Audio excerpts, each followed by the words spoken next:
রাজনীতিতে নাটকীয় অবিশ্বাস্য পরিবর্তন অলরেডি হয়ে গেছে দর্শক, কিন্তু ক্রেডিট কার? কি পরিবর্তন?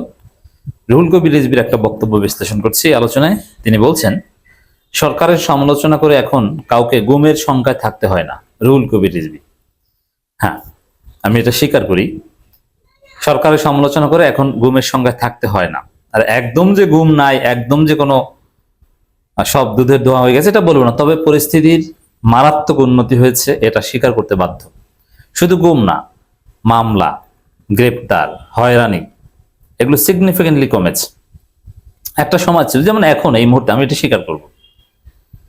তবে তার আগে বলে নি যে ক্রেডিট টাকার, এর ক্রেডিট বিএনপির চাইতে জামাতের বেশি।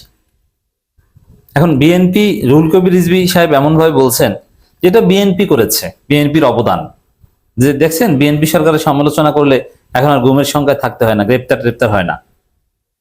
না, এটা বিএনপির অবদান না, এটা হচ্ছে 5 আগস্টের অবদান, এটা হচ্ছে 24-এর বিপ্লবের অবদান। 24-এর 5 আগস্ট ঘটেছে বলে সরকারের সমালোচনা করা যায়। 5 আগস্টের পরে যে সরকার ছিল, ইউনূস সরকার, বাংলাদেশের ইতিহাসে সবচেয়ে উদার সরকার। ইউনূস সরকারের চাইতে গণতান্ত্রিক কোন সরকার বাংলাদেশের ইতিহাসে কখনো ছিল না। ওই সময় যে মত প্রকাশের স্বাধীনতা ছিল মানুষের মধ্যে একটা নির্ভয় ভাব ছিল, সাধারণ জনগণের মধ্যে, রাজনীতিবিদদের মধ্যে, এবং রাজনীতিতে যে একটা ক্ষমতার ভারসাম্য ছিল। আওয়ামী লীগ তো পতিত ফেসিস্ট, এদের হিসাব বাদ, এটা কখনোই ছিল না। ব্যালেন্স অফ পাওয়ার, এটা কিন্তু সমাজের স্থিতিশীলতার জন্য দরকার। কোনো একটা পক্ষ যখন অতিরিক্ত ক্ষমতাসীন হয়ে যায়, ক্ষমতাশালী হয়ে যায়, তখন তারা দুর্বল প্রতিপক্ষকে নির্যাতন করতে চায়। কিন্তু যখন ব্যালেন্স অফ পাওয়ার থাকে যে না না না, এখানে নির্যাতন করলে আমারও খবর আছে, আমিও সমস্যা করব, আমি ওর গায়ে হাত দিব, ও তো আমাকে দিবে, এরকম একটা যদি ব্যালেন্স অফ পাওয়ার থাকে, তাহলে সামাজিক স্থিতিশীলতা থাকে। আর কেউ বেশি দুর্বল হলে, এক পক্ষ বেশি শক্তিশালী হয়ে গেলেই সে ফ্যাসিস্ট হয়ে যায় আর দুর্বলদের উপর নির্যাতন করে। ইউনূস সরকারের সময় ব্যালেন্স অফ পাওয়ার ছিল। ছাত্রদল, শিবির, বিএনপি, জামাত, রাজনীতির, এমনকি এনসিপি, প্রত্যেকেরই একটা সুন্দর একটা ক্ষমতার একটা ভারসাম্য ছিল। এমনকি ইসলামী দলগুলোর মধ্যে দেখেন হেফাজত, চরমোনাই, এই চরমোনাইয়ের কিন্তু যথেষ্ট ক্ষমতা ছিল, গুরুত্ব ছিল, যার ফলে চরমোনাইও রাজনীতির মূল ধারায় ছিল তখন। তো দর্শক, ওই সময় থেকেই, এই ফেসিবাদের পতনের পরেই মূলত এই গণতান্ত্রিক পরিবেশ, সমালোচনার অধিকার এবং এই গণতন্ত্র প্রতিষ্ঠিত হয়েছে। এটা বিএনপি প্রতিষ্ঠিত করেছে, বিষয়টা এরকম না যে আগে ছিল, বিএনপি এসে এই গুম খুন এটা বন্ধ করে দিয়েছে, গুম খুন, হয়রানি, ডিজিটাল সিকিউরিটি আইন, এগুলো সব বন্ধ করে দিয়েছে। না, এটা ইউনূস সরকার, এটা 5 আগস্টের অর্জন। আর 5 আগস্টে তো বিএনপির চাইতে জামাতের ক্রেডিট বেশি। অতএব এই যে বর্তমানে যে পরিবর্তন আমরা দেখতে পাচ্ছি, এটা রুট যেহেতু 5 আগস্ট, তো এই ক্ষেত্রে বলা যায় যে বিএনপির চাইতে জামাতের ক্রেডিট বেশি। আশা করি বোঝাতে পেরেছি। আর বিএনপি সরকারের যে কোনো ক্রেডিট নাই সেটা বলবো না, আছে। কারণ তারা চাইলে হয়তো এটা বাড়িয়ে দিতে পারতো, আর বাড়ালে তারা বিপদে পড়তো। বিএনপির ক্রেডিট আমি এই সেন্সে দিব, যেটা সত্য সেটা বলি। যেমন আমরা সরকারের সমালোচক, আমি সরকারের তীব্র সমালোচক। আমার মনে হয় যে আমার চাইতে বড় কোনো সমালোচক নাই, তবে গঠনমূলক সমালোচক। একাডেমিক মেথোডোলজি মেনে সরকারের সমালোচনা করে এরকম যদি কোনো তালিকা করেন, তাহলে আমি হব সবার উপরে। এমন কোন ত্রুটি বিচ্যুতি নাই সরকারের যে যেখানে আমি হাত দিই না, এমন কোন ত্রুটি বিচ্যুতি নেই। কথা বলি, যেমন এই যে রুহুল কবির রিজভী এই যে কথাটা বললেন, এটারও সমালোচনা করলাম। তো এই জায়গায় সমালোচনা করেন এরকম লোক খুঁজে পাবেন না। কিন্তু বিএনপির এমপি মন্ত্রীদের সাথে আমাদের চমৎকার সম্পর্ক।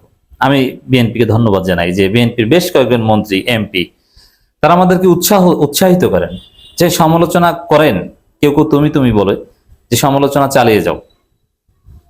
তো এই যে আবার একজন প্রতিমন্ত্রী বলেছেন যে ভাই আমাকে আপনি বলে, ভাই আপনি যা ইচ্ছে তা বলেন, আপনি বলেন তো, আপনি যা ইচ্ছা তা বলেন, মানে আপনি একাডেমিক বাউন্ডারির মধ্যেই বলবেন, কিন্তু আপনি বলেন, ভয় নাই, কোনো কিচ্ছু হবে না। এবং হ্যাঁ, এটা প্র্যাকটিক্যাল, এটা আমরা দেখতে পাচ্ছি। হাসিনার সময় জাস্ট একটু, হাসিনাকে তো মাননীয় বলতেই হতো, মাননীয় প্রধানমন্ত্রী, এছাড়া তো বলাই যেত না। শেখ মুজিবুর রহমান মুক্তিযুদ্ধ বিষয়ে কোনো তাদের পছন্দের বাইরে কোনো কথা, এগুলো বলার তো কোনো অধিকারই ছিল না কারো। তারপরও একটু যদি সমালোচনা লিমিট ক্রস করতাম, তখন এই ডিবি হারুনের ফোন, বেশ কয়েকবার গ্রেপ্তারের চেষ্টা, এটা দেশে থাকা অবস্থায়। আর দেশের বাইরে গেলে তখন তো একটা বিষয় ছিল, তারপরও পরিবার নিয়ে ভাবতে হতো। কারণ কনক সরোয়ারের ক্ষেত্রে দেখেছেন যে তাকে পায় নাই, কিন্তু তার পরিবারকে ধরেছে, মাদক মামলায় ফাঁসিয়েছে তার বোনকে। তো এটা কিন্তু করে সরকার চাইলে, বিএনপি সরকার চাইলে আমাদেরকে কিছুটা হয়রানি করতে পারে। কিছু জঙ্গিদের হুমকি আছে আমাদের উপর, আমরা যারা সমালোচনা করি, ফাতাহ কমব্যাট, আরো অনেক জঙ্গি আছে এবং উগ্রবাদী মানসিকতার লোক আছে যারা আমাদের হুমকি দেয়। এটা জামাতের মধ্যেও আমি দেখেছি কিছু আছে উগ্রবাদী মানসিকতা, মানে জঙ্গি ভাবাপন্ন। এবং এই গোষ্ঠীটা আবার ওই স্বাধীনতা বিরোধী, মানে জামাত বেসিক্যালি বাংলাদেশের স্বাধীনতা সার্বভৌমত্বের পক্ষে।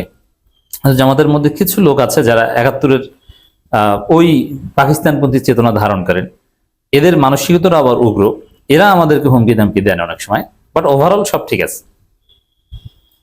বিএনপি সরকারের প্রথম দিকে কিছু ঘটনা ঘটেছিল, যেই স্বরাষ্ট্রমন্ত্রীকে নিয়ে কটূক্তি করেছে, যুবক কারাগারে। মির্জা ফখরুলকে নিয়ে কটূক্তি, যুবক কারাগারে। তারেক রহমানকে নিয়ে সমালোচনা, যুবক কারাগারে। বিএনপির লোকজন উদ্যোগী হয়ে মামলা করে এটা ঘটিয়েছে। নাসিরউদ্দিন পাটোয়ারিকে কারাগারে ঢোকানোর চেষ্টা করা হয়েছিল। এরকম কিছু বিষয় আছে, কিন্তু সেটা আমি দায়িত্ব নিয়ে বলছি এখন কমে গেছে।